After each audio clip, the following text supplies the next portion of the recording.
Selamat siang, Mbak. Iya, selamat siang. Oke, sebelumnya terima kasih karena sudah bersedia, sudah mau diwawancarai.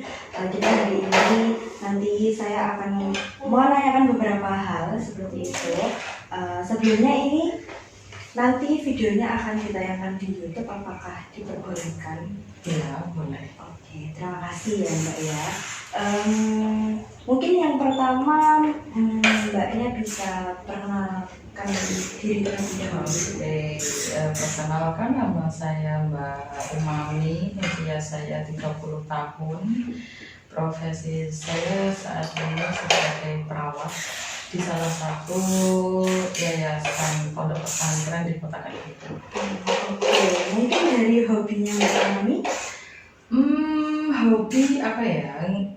Nggak terlalu fokus ke salah satu sih, cuman ya suka perempuan apa ya, masak, shopping, terus kadang-kadang juga masih suka membaca novel seperti itu. Oke, sangat produktif sekali ya Mbak ya, hobinya.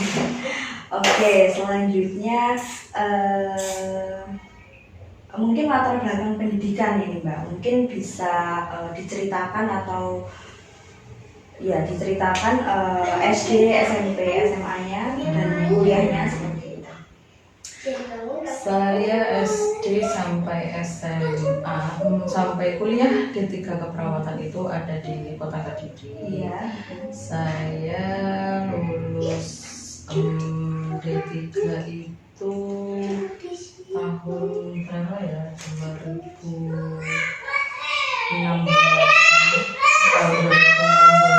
terus lanjut ke S1.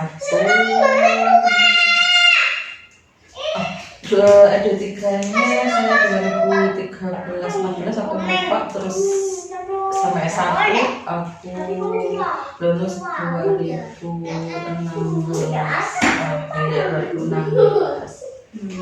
di Kota Kediri juga. Itu diploma. Iya diploma, terus lanjut ke S1. S1-nya di Kota Kediri juga. Oke. Itu ambil jurusannya berarti keperawatan ya. Oke, berarti mulai di 1 sampai S1 ini ambil keperawatan. Iya. Oke, tadi kan Mbak Umami bilang kalau bekerja di salah satu yayasan seperti itu. Itu perawat ya berarti Mbak Febri ya?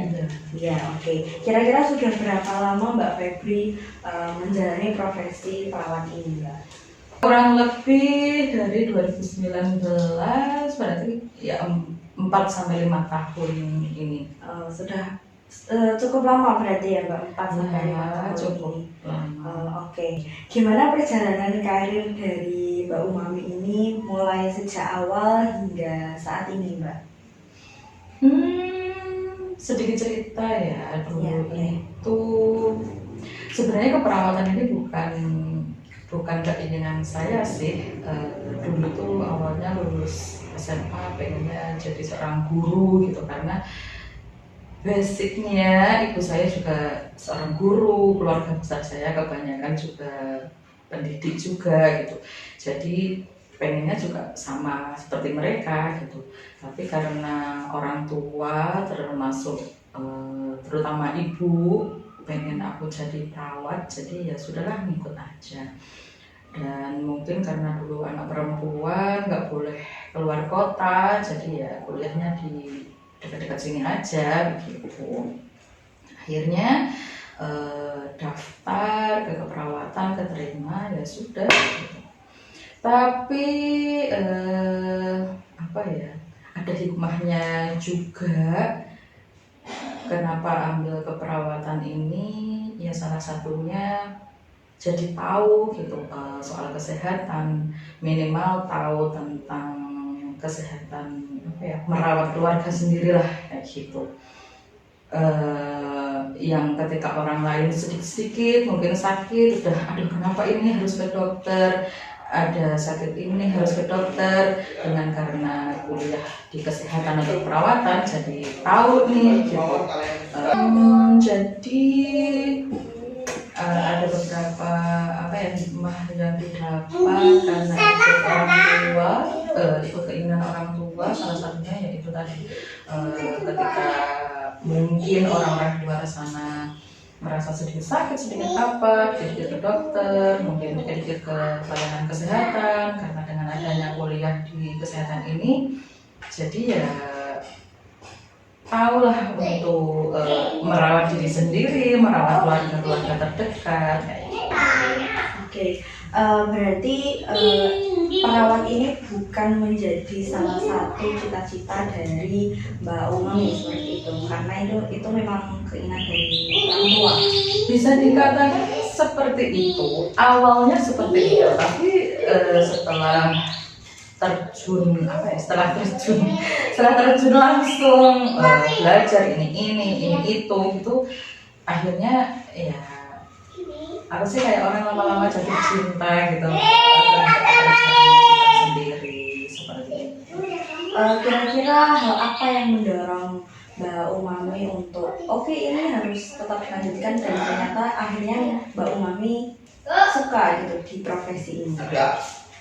Hal apa yang mendorong saya untuk terus menekuni hal ini? Salah satunya adalah waktu itu ibu sedang sakit ya, harus bolak-balik ke Surabaya, terus ya itu salah satunya. Jadi kayaknya aku harus terus mengasah kemampuan pengetahuan soal keperawatan ini, dan balik lagi bersyukur banget karena sudah kuliah di kesehatan ini. Jadi waktu ibu sakit harus bolak-balik ke rumah sakit dan segala macamnya, sedikit banyak aku jadi tahu dan tidak mudah dibohongi orang gitu loh tentang kesehatan, karena kesehatan itu kan juga salah satu hal yang paling penting dalam hidupnya kita kan, ya gitu. Terus bisa merawat ibu juga pasca dari rumah sakit juga, jadi tahulah harus begini tentang kesehatan ibu dan keluarga sih, ya gitu. Oke. Kira-kira tantangan apa nih Mbak Umami yang paling sering Mbak Umami hadapi gitu dalam menjalani profesi perawat ini? Karena dari awal lulus kuliah sih mungkin nggak terjun langsung, kenapa ya perawat kok kerjanya di yayasan, di pesantren atau apalah gitu. Mungkin sebagian orang mikirnya juga perawat harus kerja di rumah sakit, halnya dokter harus di rumah sakit nanti. Ternyata enggak, ternyata setelah terjun di dunia kerja, banyak banget loh yang butuh perawat gitu. Salah satunya kan yayasan yang saya bekerja sekarang ini. Tantangannya nggak ada sih saya kira, soalnya kalau keperawatan di yayasan ini kita kan pegang UKS ya, dan yang kita pegang kan kebanyakan anak-anak nih dari usia SMP dan SMA, jadi ya nggak terlalu yang yang berat gitu. Jadi sama halnya kayak cita-citaku dulu sebagai seorang guru gitu, ternyata aku terjunnya juga di kesehatan tapi di lingkup pendidikan juga. Jadi nggak yang terlalu berkecimpung dengan kebanyakan teman-teman di rumah sakit gitu, yang resiko tertular penyakitnya lebih besar, terus apalagi ya yang harus kerja shift pagi, siang sampai malam gitu. Kalau di sini kan hanya dari pagi, dari siang, sama sore pulang gitu. Jadi nggak ada tantangan atau nggak ada halangan yang terlalu memberatkan sih sebenarnya. Dijalani dengan enjoy aja. Oke, berarti Mbak Umami ini memang enjoy gitu ya di profesinya, di menjalani profesinya sebagai perawat ini enjoy aja. Jadi nggak ada tekanan atau tantangan apapun yang mungkin memang jadi pressure-nya Mbak Umami seperti itu. Oke. Selanjutnya, kira-kira hal apa nih Mbak yang Mbak Umami inginkan di 5 tahun ke depan? Di 5 tahun ke Dari depan mungkin. apa ya? Saya tuh 5 tahun ke depan yang jelas tetap mengasah pengetahuan dari manapun sumbernya, karena kadang-kadang kita bisa belajar, kita bisa tahu dari berbagai hal, dan tentunya saya juga sampai sekarang pun masih berkomunikasi dengan teman-teman yang bekerja di rumah sakit. Jadi meskipun saya nggak kerja di rumah sakit, tapi tetap sharing ilmu banyak dalam keperawatan ini yang baru seperti itu. Untuk kedepannya tentunya bisa bekerja lagi lebih giat, lebih bertanggung jawab lagi, dan terus mengikuti pelatihan seminar untuk tetap mengasah kemampuan. Ini terakhir ya Mbak ya.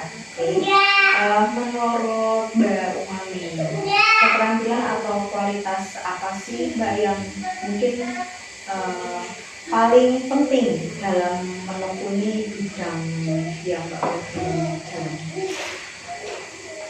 Tentunya cekatan. Sebagai seorang perawat itu harus cekatan, tanggung jawab. Kalau anak sekarang itu disabset banget. Itu sih yang paling penting. Dan harus bisa mengambil keputusan dengan cepat, bertindak dengan cepat. Ya itu tadi sabset banget. Mungkin untuk tipsnya Mbak, Mbak Umami, tips Apa nih? tips sukses dalam bidang yang Mbak Umami jalani sekarang.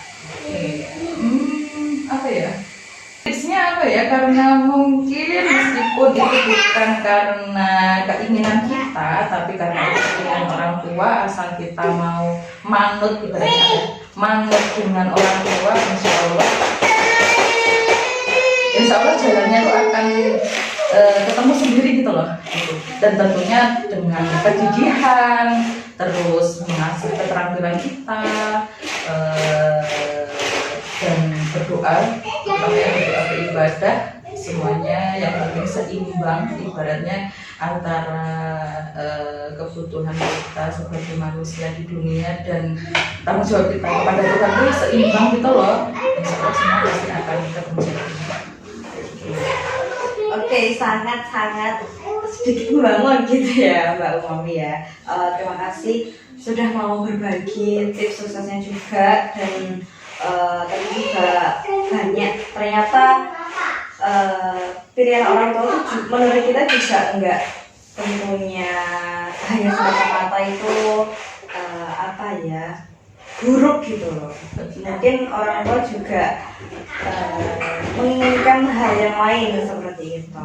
Oke, terima kasih karena sudah mau sharing-sharing hari ini Mbak Umami.